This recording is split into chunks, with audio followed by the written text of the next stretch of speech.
1 Timóteo capítulo 1, versículo 15, diz assim: esta é uma palavra fiel e digna de toda aceitação, que Cristo Jesus veio ao mundo para salvar os pecadores, dos quais eu sou o principal. Amém. Pode se sentar em nome do Senhor Jesus. Irmãos, o apóstolo Paulo, escrevendo essa carta ao jovem Timóteo e dando a ele as instruções pastoral de como Timóteo deveria se conduzir naquela congregação, naquela região, muito provavelmente a região de Éfeso, onde Timóteo estava pastoreando. O apóstolo Paulo, escrevendo essa carta, dando instruções a Timóteo, ele fala aqui também a respeito da ação salvífica de Deus, do poder glorioso de Deus, de salvar o pecador depravado, o pecador, o mais vil e depravado pecador. E dentro dessa visão, desse contexto de salvação, o apóstolo Paulo deixa claro que Cristo veio ao mundo para salvar os pecadores. Porém, o apóstolo Paulo, nesse momento, ele está se considerando o principal dos pecadores. O interessante, irmãos, ver que Paulo se considera o principal dos pecadores. É importante observar o quê? Que Paulo não era uma prostituta, Paulo não era um viciado, um drogado, um bandido, Paulo não era um marginal, um adúltero, ou um viciado, ou um traficante. Sim, Paulo não era nada disso, muito pelo contrário.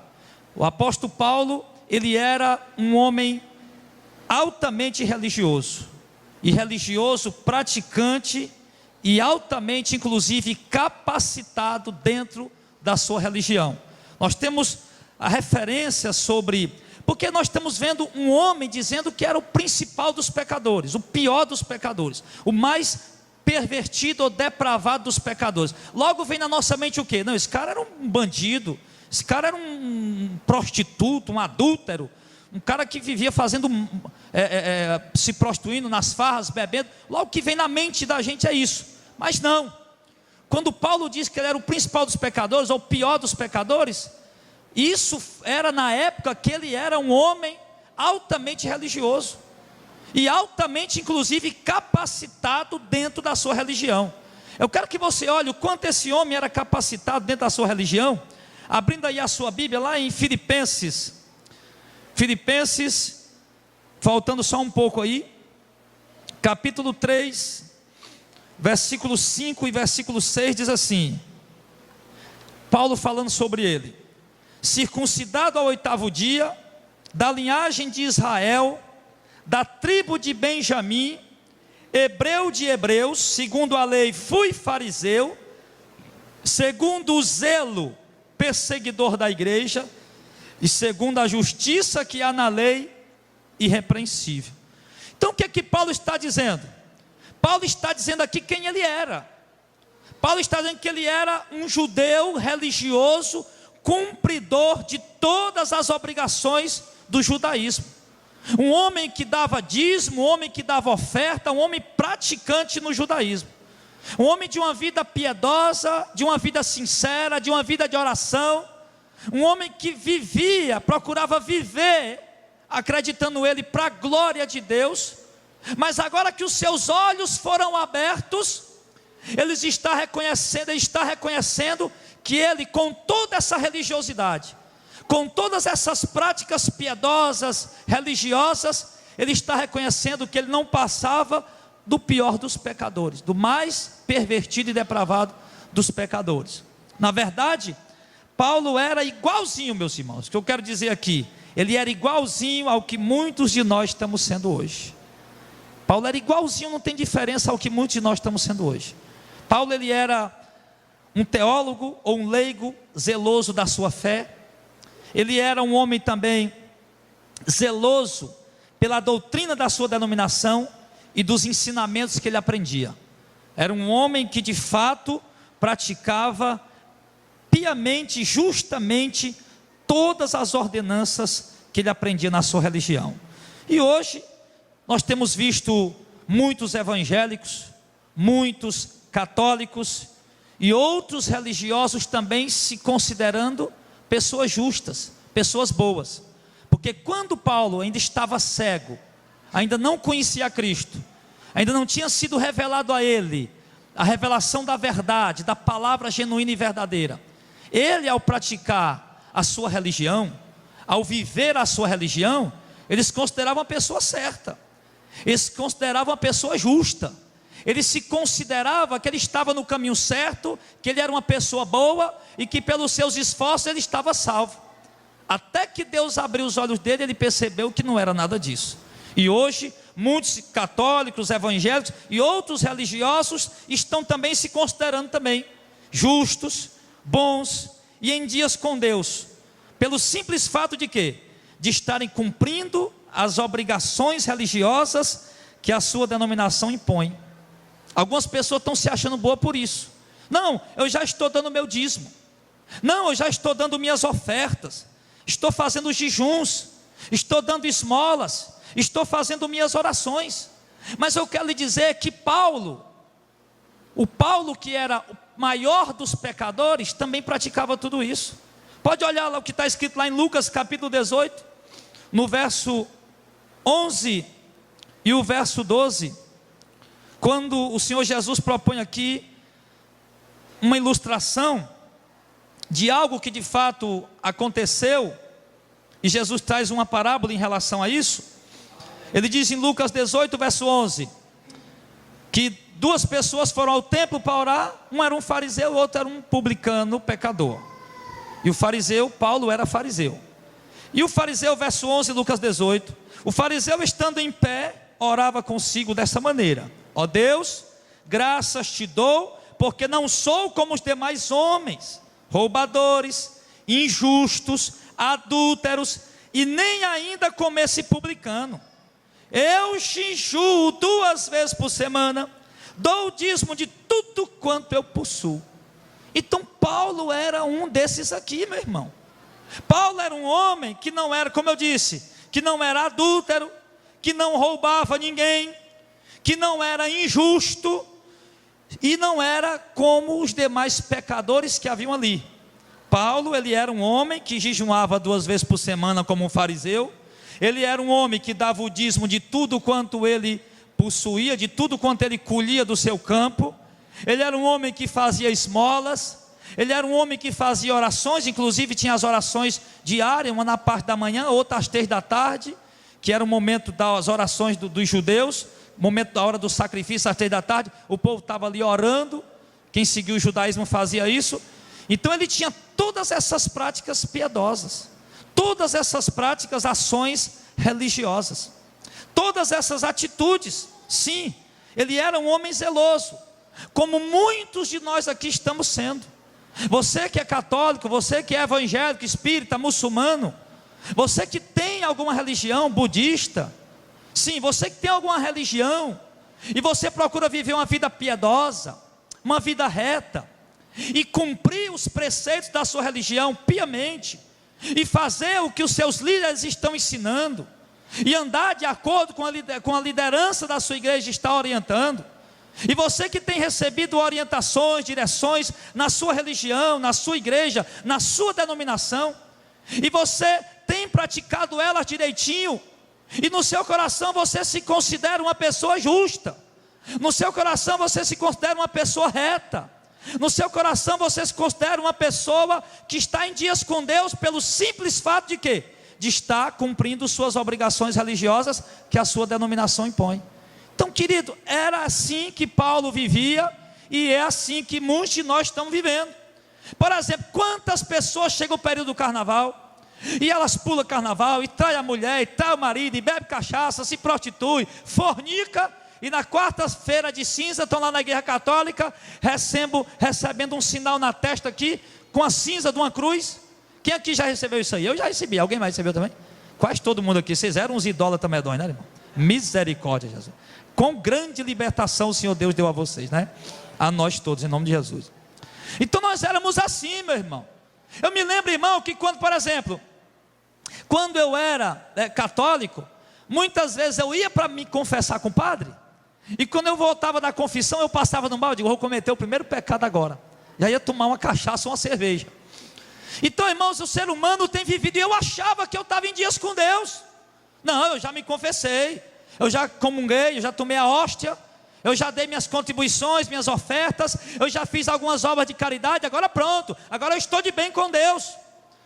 Meus queridos, eu quero dizer, meu irmão, que mesmo cumprindo a sua religião e doutrina rigorosamente, Paulo se considera não só um pecador, mas o principal dos pecadores. Apesar de estar cumprindo as ordenanças religiosas direitinho, de estar fazendo direitinho o que os seus líderes ordenavam, de estar praticando direitinho o que a denominação orientava, o que a doutrina ensinava, ele ainda assim se considera não só um pecador, mas o principal, o pior, o mais distante de Deus. Ele se considerava assim. Sim, eu acredito, irmãos, que isso está faltando em nós, que isso está faltando em mim, isso está faltando em você, que com toda religiosidade que muitos de nós têm vivido, que com todas as práticas piedosas que muitos de nós têm praticado, com tudo isso, nós devemos parar por um momento, e se nós pararmos por um momento, nós vamos perceber que nós não somos diferente de Paulo. Se nós pararmos e olharmos de fato para o que está dentro do nosso coração, e olharmos com sinceridade, deixar um pouco a vida alheia, deixar de olhar um pouco para a vida dos outros, e olhar com sinceridade para dentro de nós, eu tenho absoluta certeza que muitos de nós essa noite vai reconhecer aqui diante do Senhor, que é principal dos pecadores dessa geração. Pastor, como é que um homem tão santo como Paulo, tão piedoso, que jejuava, dava esmola, dava dízimo, fazia suas orações, cumpria os preceitos da lei, por que é que ele se considera o principal dos pecadores? Isso aqui a princípio, irmão, para nós aprendermos um princípio, que a religião, a prática religiosa por si, ela não pode nos purificar. Por mais religioso que você seja, você não pode alcançar o perdão de Deus. Por mais religioso que você seja, você não pode apagar os seus pecados. Isso é um princípio que nós aprendemos aqui com o que Paulo está dizendo. E por que que Paulo se considerava o principal dos pecadores, ou o pior dos pecadores, mesmo sendo aquele homem piedoso, aquele homem de esmola, aquele homem que dava contribuição, aquele homem que orava, que era rigoroso no cumprimento da doutrina da religião dele? Por que que ele se considera um pecador desviado e distante de Deus? Sim, é importante nós vermos, porque nós estamos falando aqui hoje para religiosos evangélicos, para religiosos católicos, para religiosos espíritas, e é importante saber o porquê que esse homem tão notável na história, esse homem com quem temos aprendido tanto pelo Espírito Santo, chamado apóstolo Paulo, porquê que ele se considerou o principal dos pecadores, mesmo sendo um homem piedoso e praticante da sua religião. Para nós sabermos o porquê que ele se considerava, eu quero que você abra a sua Bíblia lá em 1 Timóteo, mais uma vez, no capítulo 1. 1 Timóteo, capítulo 1. Então vamos ver o porquê que Paulo se considerava o pior, o principal dos pecadores. Para que nós possamos sair daqui esta noite conscientes da nossa conduta diante do Senhor, para ver se porventura alguns de nós também não estamos enganados, achando que somos bons por estarmos dando ofertas, achando que somos bons por estarmos ajudando os pobres e necessitados, acharmos que somos bons por estarmos dando contribuições para a obra. Sim, mas será que no fim de tudo nós também não somos os principais dos pecadores? Vamos ver o que Paulo diz, por que ele se considerou o principal dos pecadores. Nós já vimos que não era por ser um adúltero, porque Paulo não era adúltero. Não era por ser um prostituto, um mentiroso, um depravado, porque Paulo não era prostituto, mentiroso nem depravado. Pelo contrário, ele era um homem que você olhava para ele, era um homem correto, um homem certo, um homem íntegro, um homem que praticava coisas justas, um homem que falava a verdade, enfim. Então vamos ver que enigma é esse, que dilema é esse, que nós precisamos entender nessa palavra, porque que esse homem chegou a considerar-se o principal dos pecadores. Aí em 1 Timóteo, capítulo 1, no versículo de número 13, ele diz assim: a mim, que dantes fui blasfemo e perseguidor e opressor, mas alcancei misericórdia, porque eu fiz ignorantemente, na incredulidade. Amém. Então vamos ver, meus irmãos, por que Paulo se considera aqui o principal dos pecadores, mesmo sendo aquele homem todo religioso que ele é. Primeiro, Paulo está dizendo que antes dele ter um encontro com Cristo, ele estava na igreja, estava nos cultos, levava a Bíblia, orava, jejuava, dava esmolas, dava contribuições, cumpria as obrigações da religião direitinho, mas ainda não tinha tido um encontro real com Jesus Cristo. Esse é o caso de muitos irmãos. Muitos estão na igreja, dão esmola, dão contribuições, oram, jejuam, fazem vigílias, evangelizam, mas ainda não tiveram um encontro real com Jesus Cristo. Ainda não nasceram de novo. Esse é um dos motivos. Então ele entendeu, rapaz, então eu estava na religião cego. Eu estava na religião desorientado. Eu pratiquei tudo aquilo que eu pratiquei na minha religião, mas nada eu fiz por amor a Deus. Nada eu fiz seguindo a verdadeira doutrina de Deus. Eu era cego. Eu não tinha nascido de novo. Eu não tinha tido um encontro real com Jesus Cristo. E por isso ele está se considerando o principal dos pecadores, porque ele não tinha tido ainda um novo nascimento. Ele diz aqui, meu irmão, que ele era um homem blasfemo. Está aí, no verso 13. Blasfemo. Antes, ele fala, você vê que ele fala antes. Por quê? Porque agora Paulo está escrevendo essa carta, ele está com seus olhos abertos. Ele está com entendimento agora, ele tem o Espírito Santo, ele tem a revelação de Deus, agora ele conhece a verdade. Agora ele foi perdoado, agora ele foi liberto, agora ele de fato é um homem de Deus. Mas ele está falando que antes dele, mesmo estando na religião, antes dele ter essa revelação da verdade, ele não passava de um blasfemo. E o que é um blasfemo, meu irmão? Um blasfemo é aquele que profana as coisas sagradas. Mas Paulo profanava as coisas sagradas? Se Paulo acabou de dizer, nós vimos lá em Filipenses, que ele era justo e piamente dentro da religião, mas apenas na religião. As coisas sagradas que de fato Paulo tinha que zelar, ele não estava zelando. E o que era? A palavra de Deus, a sã doutrina, a doutrina única, genuína, verdadeira, absoluta, o santo evangelho, a santa palavra de Deus. Paulo diz, eu fui blasfemo por quê? Porque eu endureci o meu coração para Jesus. Eu fui blasfemo por quê? Porque eu persegui a igreja, porque eu maltratei a igreja, eu resisti, rejeitei a mensagem dos apóstolos, a mensagem da igreja, a mensagem dos enviados de Cristo. Eu rejeitei, eu chacoteei, eu zombei, eu escarneci. Por isso ele diz que era um blasfemo. Irmão, tem muita gente dentro da igreja, muita gente com aparência piedosa, com aparência certinha, santinha, que estão cumprindo direitinho aí o que a religião deles manda, mas quando a verdade do evangelho chega até eles, eles blasfemam da verdade do evangelho, eles blasfemam da sã doutrina. Quando a verdade do dízimo não obrigatório chega a eles, eles blasfemam. Quando a verdade que Deus não precisa de dinheiro para curar chega até eles, eles blasfemam do evangelho. Quando a verdade das heresias, das campanhas chega até eles, eles blasfemam do evangelho, rejeitando a exortação, rejeitando a repreensão. Assim eles estão blasfemando do Senhor.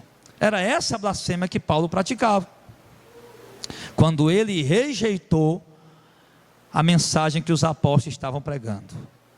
Só que quando ele abriu os olhos, meu Deus, eu rejeitei essa verdade, eu blasfemei. Meu Deus, eu rejeitei essa doutrina, eu achei que isso era heresia, eu achei que isso era apostasia, mas não, isso é a verdade, eu estava blasfemando. É o que muitos precisam reconhecer, meus amados.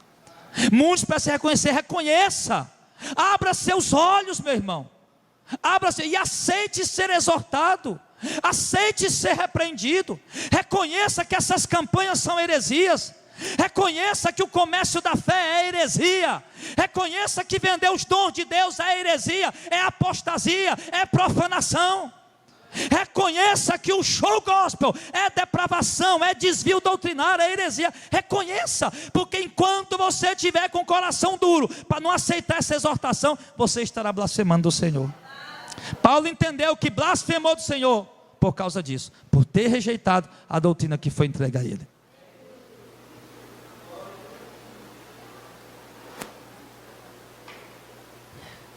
Então Paulo diz que era um blasfemo. Eu era um blasfemo. A igreja evangélica brasileira está cheia de pessoas blasfêmias. Pessoas que têm ouvido a verdadeira mensagem, pessoas que estão tão cegas como Paulo na doutrina deles, pessoas que estão tão cegas como Paulo na religião deles, na denominação que eles seguem, na doutrina que eles aprenderam, estão tão cegas, mas tão cegas, que quando você tenta explicar a verdade, ele logo diz que você é um herege, ele logo blasfema da palavra que você está pregando. Se você chegar, por exemplo, para um irmão, dizer para ele: irmão, que é o que mais faz barulho é esse negócio do dízimo não ser obrigatório, é uma das que mais faz barulho. Você chega: irmão, olha, o dízimo não é obrigatório. Irmão, você está blasfemando. Não, irmão, isso aí está... Não, você é um herege. Lá no canal do YouTube tem mais dezenas e dezenas de comentários de pessoas que colocaram lá no nosso canal. E eu dei uma olhadinha lá em alguns, não vi todos, não vi só alguns. Eu vi gente lá me chamando de herege, me chamando de falso profeta, porque eu estava explicando que o dízimo não era obrigatório. Então eles não percebem isso, o coração deles está tão enraizado, meu irmão, na religião dele, como o do Paulo estava no judaísmo, que não quis aceitar a doutrina que Cristo pegou. Por isso ele era considerado, por isso ele mesmo se considerou um herege, depois que Deus abriu os olhos dele. Assim como eu também hoje, posso dizer que eu também fui um blasfemo, porque eu também passei um período aí também, um grande período da minha vida também, em apostasia, em heresias. Alguém aqui também passou? Nas heresias, nas apostasias? Então você também era um blasfemo. Você também era alguém que blasfemava da verdadeira doutrina. Você rejeitava ela. Você rejeitava, desprezava a verdadeira doutrina. Você estava blasfemando. E outra coisa que ele diz, que ele era, além de blasfemo, ele era perseguidor. Querido, eu quero lhe dizer uma coisa.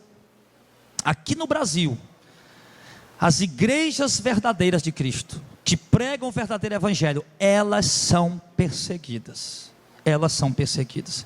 Se um pastor, um mensageiro de Cristo, for para uma rádio ou para uma televisão, pregar a verdadeira doutrina, lá ele vai ser perseguido. Lá ele vai ser rejeitado e perseguido. Ele vai ser expulso da rádio. Ele vai ser expulso da televisão. Por quê? Porque lá, ali, principalmente os líderes religiosos, e vão ameaçar ela até de fechar ela, se não tirar aquele pregador dali. E os donos de emissora muitas vezes se sentem pressionados para não perder a emissora, para não perder a emissora, né? Eles acabam de fato expulsando aquele que está lá pregando a verdade. Então há uma perseguição, sim, aqui, contra aqueles que são da verdade, que são do verdadeiro evangelho. Então esses homens que perseguem, eles deveriam fazer como Paulo agora, reconhecer que são perseguidores. Eu não consigo entender ainda, meu irmão, por que é que todos os pastores daquela rádio estavam com raiva de mim por causa da minha pregação.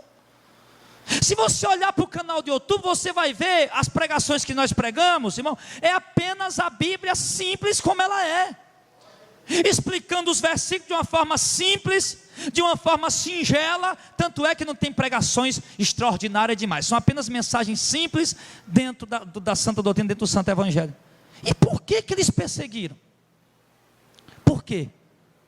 Porque são blasfemos e perseguidores. Agora eles poderiam sim fazer como Paulo, abrir seus olhos e reconhecerem isso.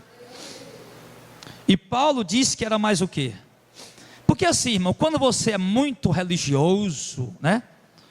Muito firme numa doutrina, por exemplo, você vê aqui, nosso ministério, vocês que são firmes aqui no ministério, vocês têm aprendido essa doutrina, têm conferido com as escrituras, e têm visto o que é a verdade.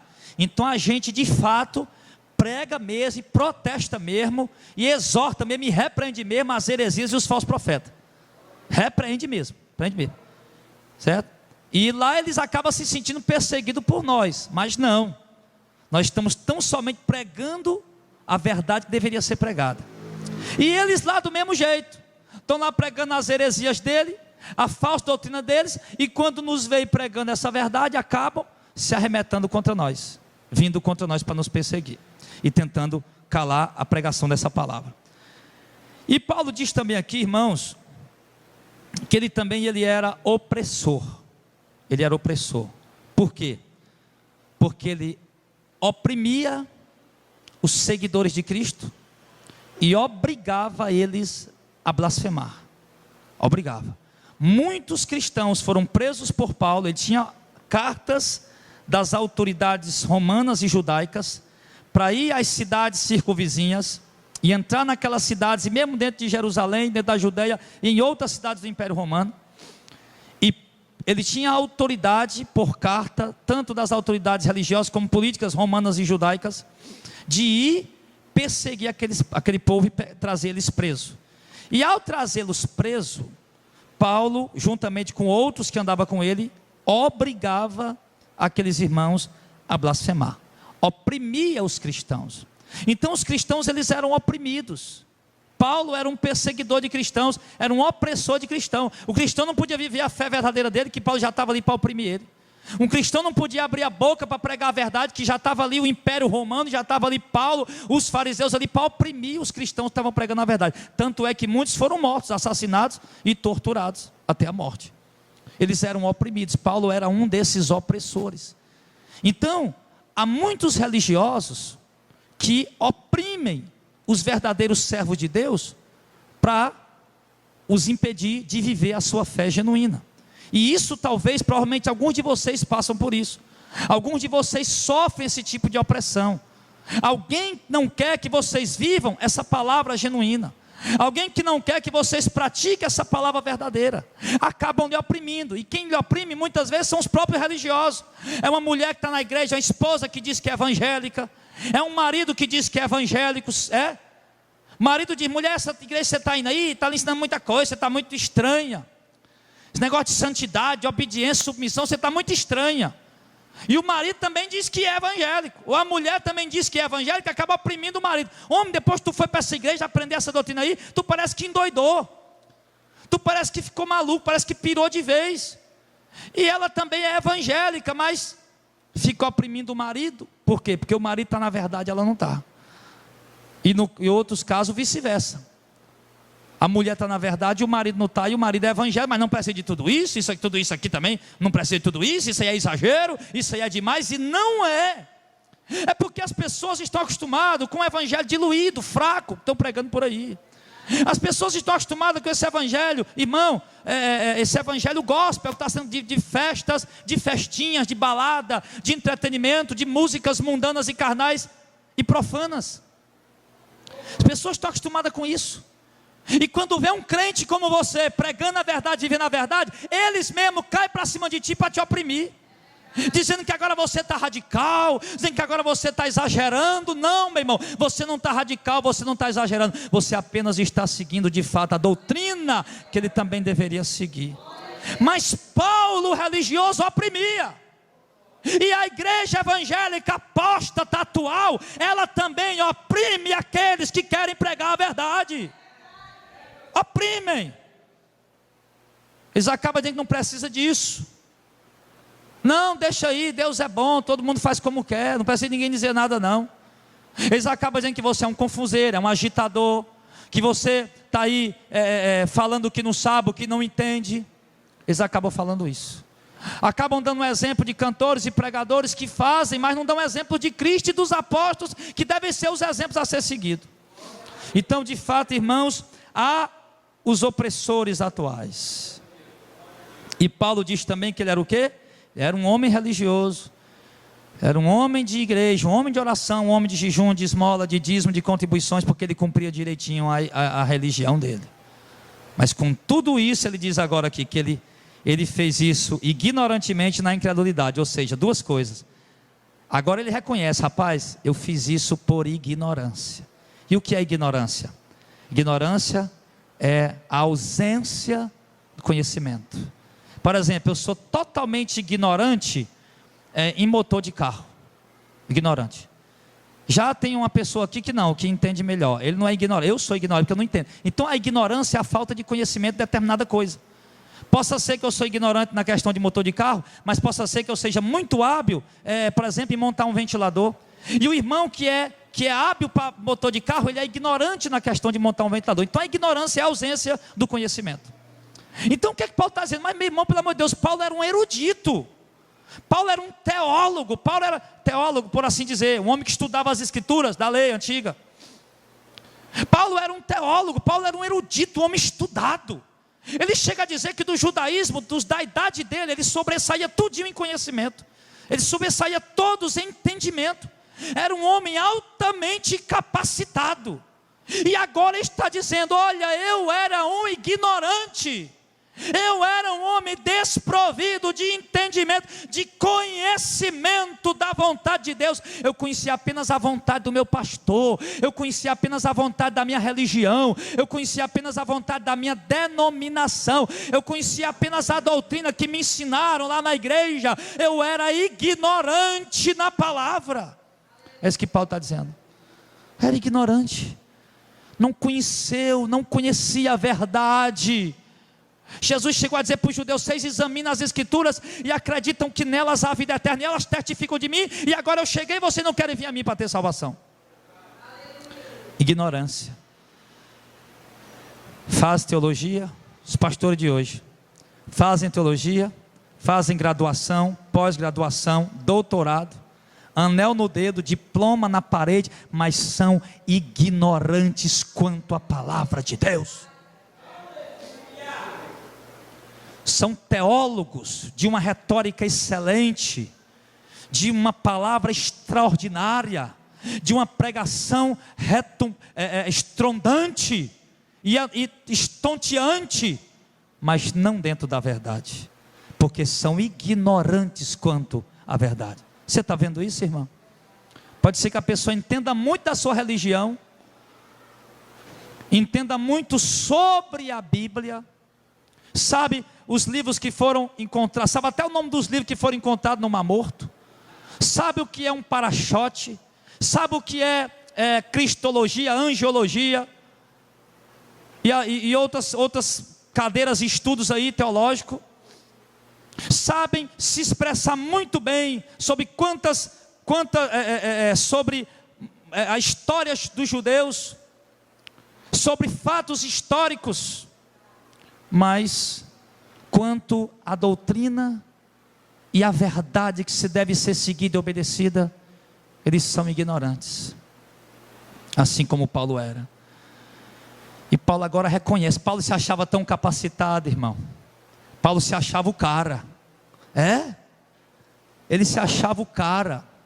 Ele se achava o bambambam, o teólogo da época, o cara, o sabichão, o entendido.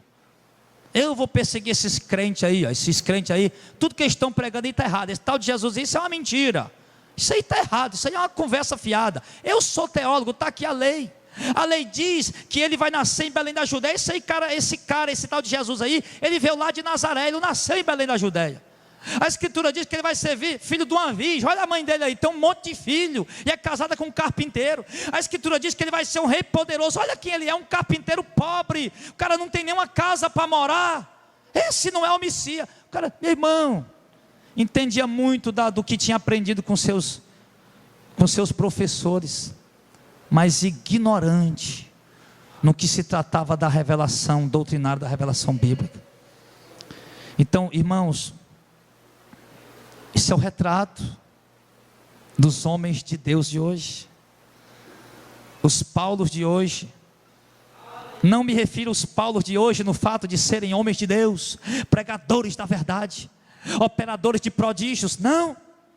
Eu me refiro aos Saulos de Tarso, antes do conhecimento, antes da revelação, do encontro com Jesus Cristo, já estava na religião, já estava lá com a Bíblia na mão e não conhecia nada dela, era ignorante.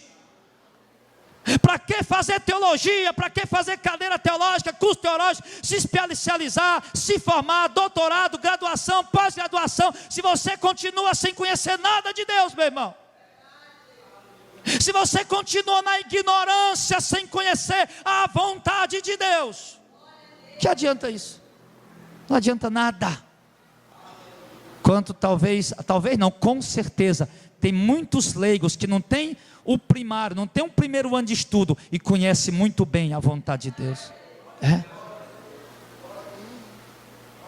Então nós estamos vendo, irmãos, por que Paulo disse que ele era o pior dos pecadores? Por causa disso, porque ele conhecia sobre Deus, mas não conhecia Deus.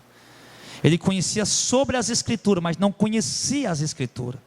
Ele conhecia sobre a vontade de Deus, mas não conhecia a vontade de Deus. Sim, por isso ele era o principal dos pecadores. E por último ele diz o quê? Que ele fez isso na sua incredulidade. Mas espera aí, Paulo não era um judeu fiel e piedoso? Um homem que dava dízimo, que dava esmola, que orava, jejuava? Como é que um homem desse não tinha fé? Porque muitos, meus amados, sim, estão achando que tem uma fé extraordinária. Deixa eu lhe dizer, tem igrejas aí de homens pregando heresia e acontecendo milagres extraordinários. Eles acham que eles têm uma fé tremenda. Tem igrejas aí de homens que estão acontecendo curas e prodígios e sinais tremendos, e eles acham que tem uma fé prodigiosa. Eu quero lhe dizer, meu irmão, que a sua situação é igual a de Paulo. Você não passa de um religioso cego e perdido e desviado da vontade de Deus. Por quê, pastor? Porque você faz prodígio, faz sinais, mas não tem a revelação da verdade. E os prodígios e sinais não vai ter poder para salvar a sua vida no dia do julgamento. Os prodígios e sinais não vai ter poder para salvar você no dia do juízo do Senhor. Então isso não quer dizer que eles têm uma fé extraordinária. Lembra quando Jesus chegou em Nazaré? Não operou muitos sinais ali, por quê? Não, por causa da incredulidade deles. Mas já em Cafarnaum, Jesus operou muitos milagres. Então peraí, se lá em Nazaré, onde Jesus nasceu, não operou muito milagre porque o povo não creu, então lá em Cafarnaum ele operou muito milagre, então é porque o povo creu. Logo depois, em seguida, Jesus está dizendo: ai de ti, Cafarnaum, vai ser levado até o céu? Não, serás abatida até o inferno. Porque se em Tiro e Sidom tivessem sido operados os mesmos milagres que foram operados aqui, eles teriam se arrependido. O que significa isso? Era um povo que tinha fé só para receber cura, só para receber milagre, mas não tinha fé para obedecer, não tinha fé para renunciar, não tinha fé para se submeter à vontade de Deus, não tinha a fé que leva o homem a temer a Deus. Eram pessoas que recebiam curas e milagres, mas não conheciam a doutrina bíblica. Eram pessoas que recebiam curas e milagres, mas não obedeciam a Deus, distorciam a palavra, adulteravam o evangelho, adulteravam a mensagem. É a mesma coisa que está acontecendo hoje, meu irmão. Há milagres, há prodígios, há sinais, sim, porque o povo tem aprendido a crer nisso, mas é um povo que vai ser abatido até o inferno, assim como Cafarnaum, porque tem recebido milagres, todavia não tem crido no Senhor para obedecer à sua vontade. Se em Tiro e Sidom tivessem sido operados os mesmos milagres que foi operado aqui, eles teriam se arrependido. Ou seja, essa geração é uma geração que tem visto muito milagre aí, mas é uma geração que não obedece a Deus. É uma geração que não renuncia nada para servir a Deus. É uma geração que só vê em Deus uma oportunidade de receber mais, de conquistar mais, de ganhar mais. É uma geração que não se arrepende, é uma geração que não se dobra diante da vontade do Senhor, é uma geração que não chora pelos seus pecados, é uma geração que não reconhece o quão pecador eles são. O negócio deles é: eu vou para a igreja receber bênção, eu vou para a igreja receber vitória. E não passam de incrédulos na questão do conhecimento da vontade de Deus e da obediência. Então Paulo reconhece que fez tudo isso na ignorância e na incredulidade. Então, meu irmão, eu tenho ouvido tanta gente dizer: ah, pastor, eu tenho muita fé. Já ouviu alguém dizer isso? Né? Tem muita fé. Ai, eu tenho fé demais. Se você tem fé, então mostre a sua fé pelas suas obras. Como? Vivendo a palavra de Deus, fazendo a vontade do Senhor. Ricos, vocês têm fé, estão vendo o que vocês têm e repartam com os pobres. Isso é fé. Fé é para juntar, para conquistar. Qualquer incrédulo tem. Mas a fé salvífica leva o homem a abrir mão das glórias desse mundo. Essa fé que Deus quer. A fé verdadeira, a fé autêntica, a fé genuína. Paulo, irmão, era um homem de posição, era um homem de status, era um professor de teologia, era um professor da Bíblia, era um professor da Torá. Paulo ensinava. E agora ele reconhece: eu não conhecia a Deus. Ele era professor, ensinava, eu era um incrédulo, eu não tinha fé. Tudo que eu fiz foi na incredulidade. Toda a campanha que eu fiz foi na incredulidade. Todo jejum, toda esmola, todo dízimo que eu dei foi na incredulidade. Paulo reconhece isso. Apenas a prática religiosa, meu irmão, não poderá te salvar. Muitos têm dado dízimos. Eu uso essa palavra dízimo porque muitas igrejas só obrigam o povo a dar dízimo. Por isso eu quero usar, porque eu estou pregando para vocês ouvirem isso. Dízimo foi abolido, dízimo não existe mais. Dízimo não era dinheiro, dízimo era alimento, uma vez por ano. Todo mundo já sabe disso. Qualquer leigo aqui sabe. Pergunta qualquer crente aqui que tem irmão aqui que nem sabe ler e pergunta ele o que é o dízimo. Quantas vezes o dízimo era para ele? Ele sabe, dá aula para doutor de teologia sobre o dízimo. Tem crente aqui que não tem nem o primeiro ano e dá aula para doutor de teologia sobre o dízimo, para deixar o doutor de teologia atordoado, com a boca calada, sem saber o que dizer. Então, fez na incredulidade. É a mesma coisa que muitos estão fazendo hoje, irmãos. Estão dando dízimo, mas estão dando na incredulidade. Estão dando esmola, mas estão dando na incredulidade. Estão jejuando, mas estão dando na incredulidade. Olha, irmão, para essas igrejas aí. Olha, liga o rádio, liga a televisão. Olha o que é que os pastores e apóstolos e bispos estão falando. Nós vamos subir o monte, vamos sacrificar, vamos ungir, vamos consagrar. É nessa sexta-feira, a grande sexta-feira, a forte sexta-feira da transformação. Traga a garrafa d'água, pega o óleo da unção, a gota do milagre, o sangue do cordeiro, a rosa ungida, a medalha ungida, a sua casa, o amuleto. Irmão, isso é na incredulidade. Isso é na ignorância. É preciso abrir os olhos, meu irmão. Precisa abrir os olhos. Ah, meu irmão, mas vai chegar a sua hora de abrir os olhos. Porque Paulo, nessa arrogância toda, achando que era o bichão, foi de cavalo à procura, perseguindo a igreja. Jesus se revelou para ele, botou ele na cara no chão, botou ele com a cara no pó. E quando ele viu: quem é, Senhor? Eu sou Jesus a quem tu percebes. Imediatamente ele disse: o que é que queres que eu te faça? Vai para a cidade e vai ser dito a você o que você tem que fazer. Vai chegar a tua hora de cair do cavalo, vai chegar a tua hora que Deus vai te colocar com a cara no chão. E essa vai ser a hora, meu irmão, da tua vitória. Essa sim é a hora da tua vitória. Na hora que Deus te pegar e te jogar com a cara no chão, aí essa vai ser a hora da tua vitória. Por quê? Porque vai ser a hora que você vai ter o encontro com Cristo. Aí Paulo chega lá em Damasco. Era para Damasco que ele estava indo? Damasco. Paulo chega lá em Damasco. 3 dias lá, sem comer nem beber. só chorando e orando. Aí numa visão ele vê um homem chamado Ananias chegando lá. Aí está lá Jesus, oh meu Deus, está lá Jesus, Ananias, dizendo, ô Senhor, oi Senhor, eis-me aqui. Olha que coisa linda, irmão. Jesus já estava no céu igual ele está hoje. E falou, Ananias, e Senhor, pois não, vai lá na rua direita, na rua chamada direita, na casa de um homem lá, tem lá um homem de Tarso chamado Paulo. Ele está orando, ele viu numa visão que você chegava lá e orava, ele era curado. Mas Senhor, esse homem veio para perseguir tua igreja, esse homem tem maltratado teus santos lá em Jerusalém. Eu vi falar o quanto mal ele tem feito. Vai lá, porque este é um vaso escolhido meu, para levar o meu nome entre os gentios, e eu vou mostrar para ele o quanto ele tem que sofrer pelo meu nome. Aí quando chega lá, Ananias vai, Paulo, opa, quem é?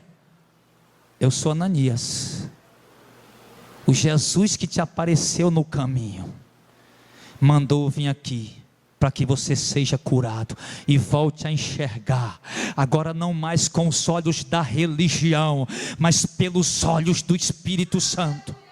E ali Paulo abriu seus olhos e disse, desce as águas agora, seja batizado. Paulo foi batizado. Paulo tem mais um recadinho, o que é que foi? Ele disse, você vai sofrer pelo nome dele.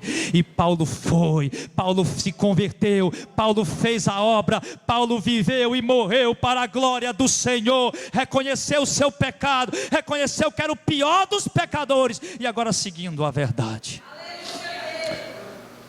Foi assim. Foi dessa maneira. E agora, irmãos, eu lhe digo com toda a convicção,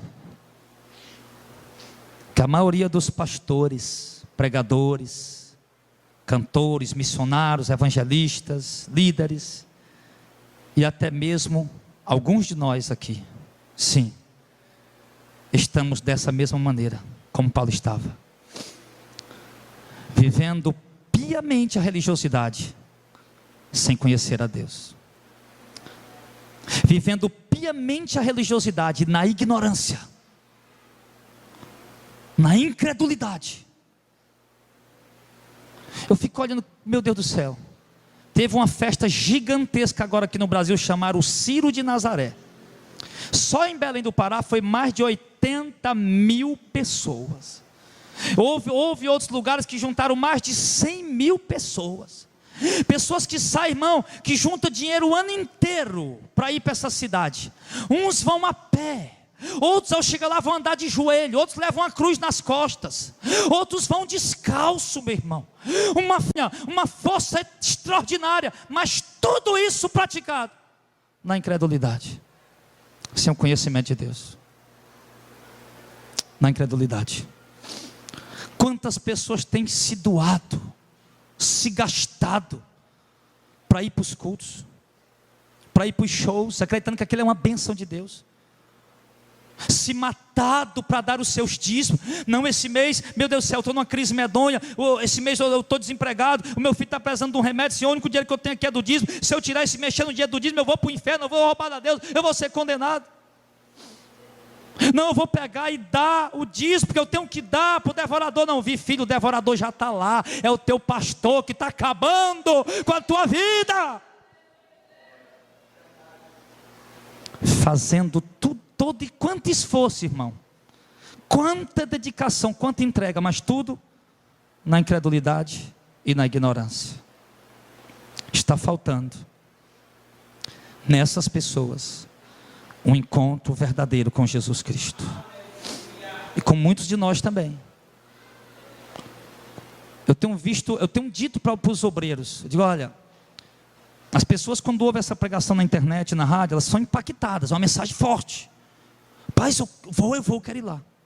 Sim, mas muitos irmãos só vão, mas vão e até permanece, mas nunca obedece, nunca se sujeita, nunca se submete, nunca renuncia. E viu por quê? Porque creu? Não, só porque ele viu que era impactante a pregação, mexeu com ele, mas ainda não brotou a fé, ainda não brotou o entendimento, o conhecimento. E o simples fato de estarmos aqui assentados nessas cadeiras, fazendo parte dessa congregação de pessoas, ouvindo este evangelho, que nós temos a certeza que é o puro evangelho do reino. Isso, simplesmente isso, a atitude de vir, de fazer parte, de estar aqui presente, não vai poder lhe salvar. Porque muitos estão aqui, mas continuam como Paulo, antes de ter um encontro com Cristo. Sabem pregar contra as heresias, sabem, são duros contra os apóstatas, sabem pregar contra os hereges, mas não obedecem à palavra, não se submetem à doutrina. Apenas combater os hereges, combater os apóstatas e repreendê-los, isso não é o suficiente para nos dar salvação. Preciso que tenhamos nossos olhos abertos. É preciso que sejamos selados, batizados, cheios do Espírito Santo. E quando eu falo de ser batizado com o Espírito Santo, eu não falo do dom de línguas, como os pentecostais acham que o batismo com o Espírito Santo é falar língua. Eu não me refiro a isso, porque o batismo no Espírito Santo não tem nada a ver com falar línguas. Muitos podem ser batizados com o Espírito Santo e não falar línguas. Nós temos um estudo sobre isso também, sobre o dom de línguas, está lá no YouTube. O batismo com o Espírito Santo não é caracterizado pelo dom de língua. O batismo com o Espírito Santo é caracterizado por um novo nascimento, por uma pessoa que passa a ter uma vida piedosa, uma vida de amor sincero, de compaixão sincera, de obediência, de submissão, de temor a Deus.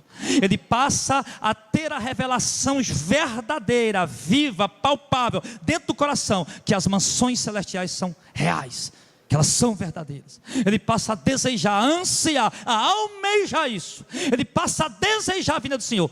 Isso é o batismo com o Espírito Santo. Ele passa a ter esse conhecimento, que os olhos não viram e o ouvido não ouviu, é o que Deus nos tem revelado pelo seu Espírito. Ele diz isso em 1 Coríntios, 2 Coríntios capítulo 2, se eu não me engano.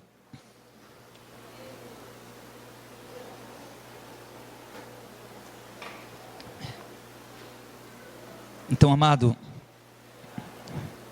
então preste atenção. Nós estamos vendo aqui um homem chamado Paulo, que nós conhecemos muito bem. Mas esse homem, embora era religioso, piedoso, de uma vida regrada, de uma vida honesta, houve um momento na sua vida que ele estava na religião, mas abriu seus olhos e percebeu que era o pior dos pecadores, porque estava longe da salvação de Deus, que estava em Jesus Cristo, ou que está em Jesus Cristo. Estava longe da salvação de Deus, porque estava rejeitando a única doutrina que pode salvar o homem do inferno, que é a sã doutrina do Evangelho do Reino. Ele reconheceu isso. Então ele se considerou o principal dos pecadores, não por ser um bandido, um matador de gente, não por ser um prostituto, um drogado ou um viciado, mas por ser um religioso fanático, de coração endurecido para as verdades de Deus. E assim que muitos têm sido, e assim que muitos continuarão a ser, que continuarão presos às suas denominações, que continuarão presos às suas religiões, às suas igrejas, às suas doutrinas, sim, e que nunca abrirão os olhos para a verdade, porque estão cegos e mortos lá onde eles estão.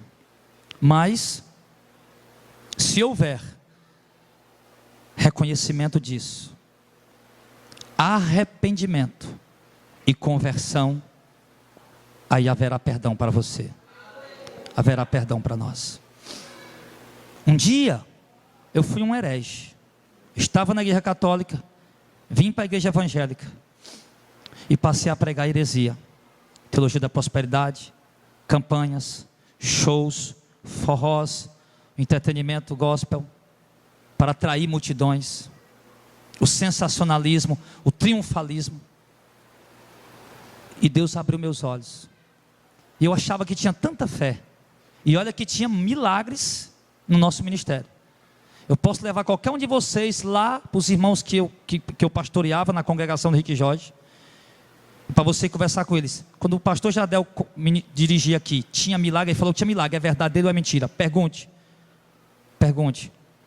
Tinha milagres, tinha curas, tinha sinais, tinha prodígio. Eu vi milagres extraordinários acontecer.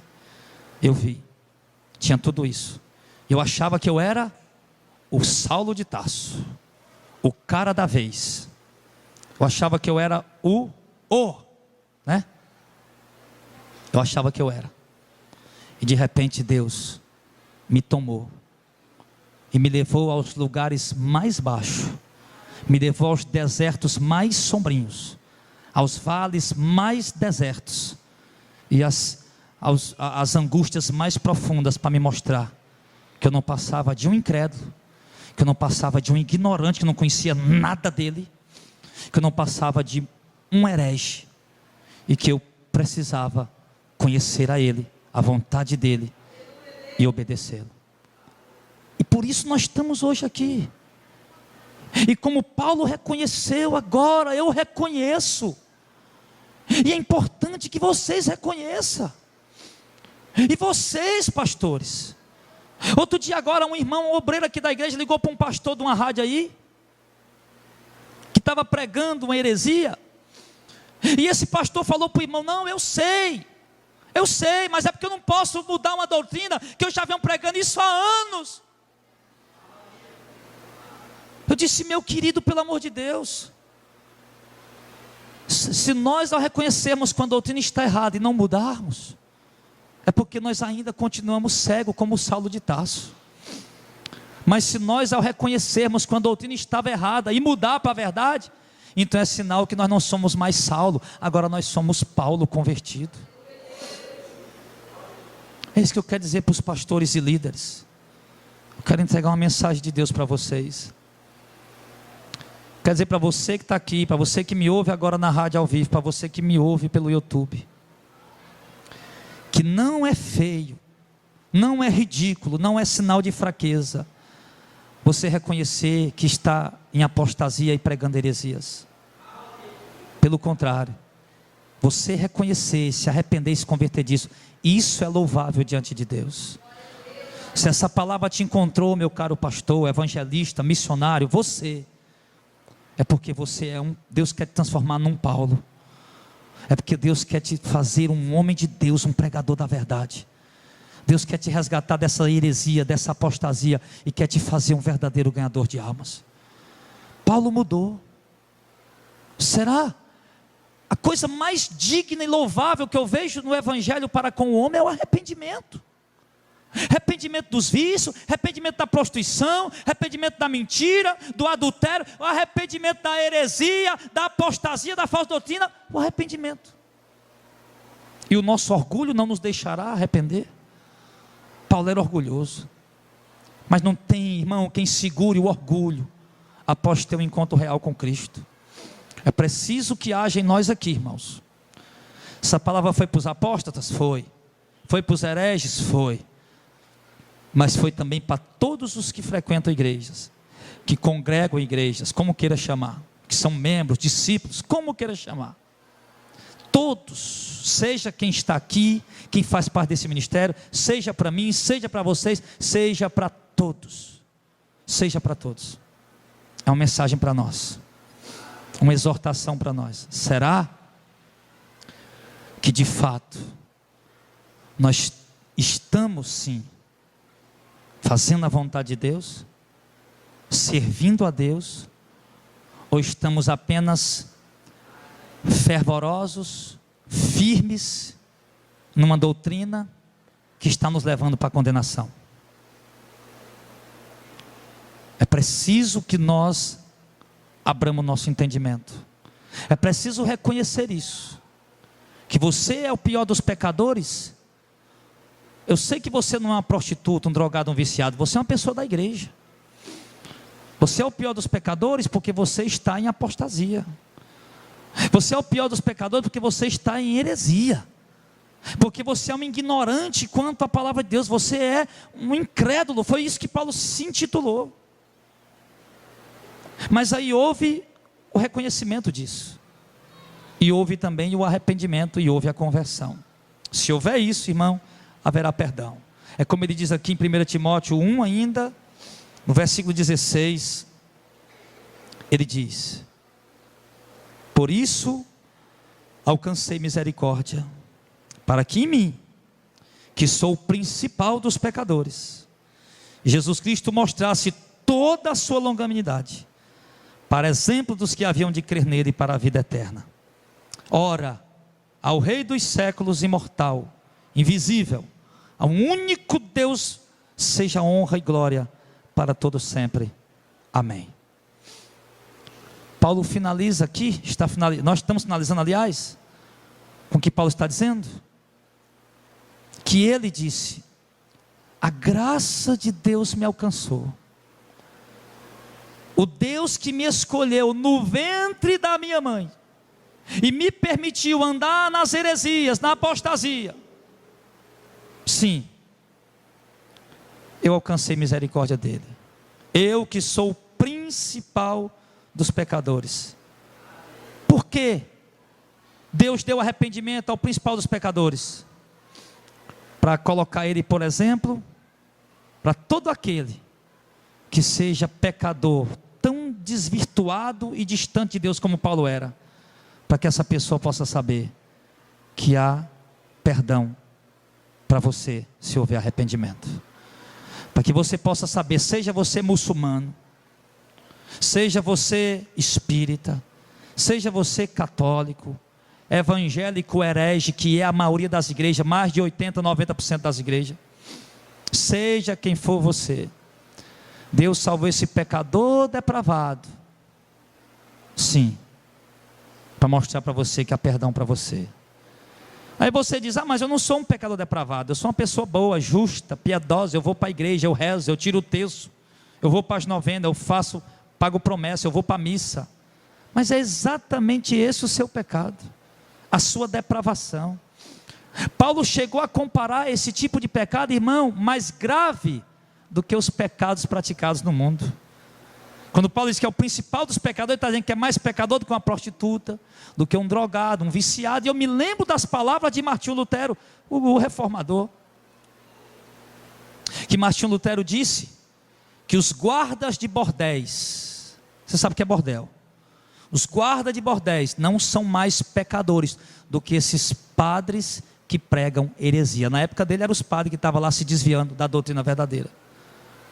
Eles não são mais pecadores do que esses pregadores, de indulgência, que distorcem a palavra de Deus. Martinho Lutero disse isso. Por quê? Porque o pecado dos guardas de bordéis, aqueles homens pecavam e voltavam para casa com a consciência pesada, vendo realmente estavam numa vida depravada. Mas aqueles pregadores de indulgências e heresia, viviam naquele pecado de perdição também, que é a heresia, e voltava para casa achando que estava bem com Deus, porque era religioso. Então o pecado dos religiosos, hereges e apóstatas, que não conhecem a vontade de Deus, é mais grave do que o pecado de quem está no mundo da perdição e da depravação. Não que quem está na perdição e depravação vai se salvar, não, precisa se arrepender também, tanto quanto eles. O que eu quero dizer é porque essas pessoas muitas vezes se consideram melhor do que as outras. Quando a gente vai pregar na porta de um show gospel, isso aconteceu com a gente várias vezes, e fomos pregar para os irmãos: olha, essa prática é heresia, isso é apostasia, vocês estão transformando a obra de Deus num negócio. E sabe o que eles disseram para nós várias vezes? Olha, do lado de lá, na época, lá no centro de eventos, lá de lá está tendo um monte de jovem lá fumando maconha e se drogando, quer que você não vai evangelizar lá? E eu perguntei para aquele garoto: você se acha melhor do que eles? Eles estão se perdendo, porque estão de fato usando droga e se prostituindo, mas vocês também estão se perdendo, porque estão em heresia. Vocês estão condenados tanto quanto eles, se não se arrepender do pecado de vocês. Os religiosos têm esse problema. Eu não esqueci de um dia que eu estava pregando para uma senhora católica, expondo para ela o evangelho, e chegou um rapaz embriagado do nosso lado. Só pega para ele aí que ele está precisando. Eu olhei para ele, eu digo: é, senhora, realmente ele está precisando, não mais do que eu e a senhora, ele precisa tanto quanto eu e a senhora, que estamos aqui de pé. Ele precisa do mesmo tanto de nós, ele não precisa mais do que eu e que a senhora, não. Porque ele se sente melhor do que os outros, irmão. Está indo para a igreja, está aí, acha que é melhor do que os outros. Não, Reconheça isso, entenda essa palavra e veja que você religioso é pior dos pecadores, mais do que quem ainda está nesse mundo perdido. Que Deus coloque essa palavra no seu coração e que possa abrir esse entendimento, o seu entendimento, que Ele está dizendo aqui para concluir. Sim, que Deus pôs exemplo nele, que era um herege, um ignorante, um homem sem fé, porém religioso, e achava que estava certo. Que Deus colocou exemplo nele de arrependimento, para que todos aqueles que seguem a religião, uma religião apóstata e herege, possam reconhecer também hoje, que estão distantes de Deus e possam se arrepender, para que também possam receber o perdão de Deus, independente do que você tenha feito. Deus quer te dar perdão, mas para isso é preciso você se arrepender e seguir o Evangelho.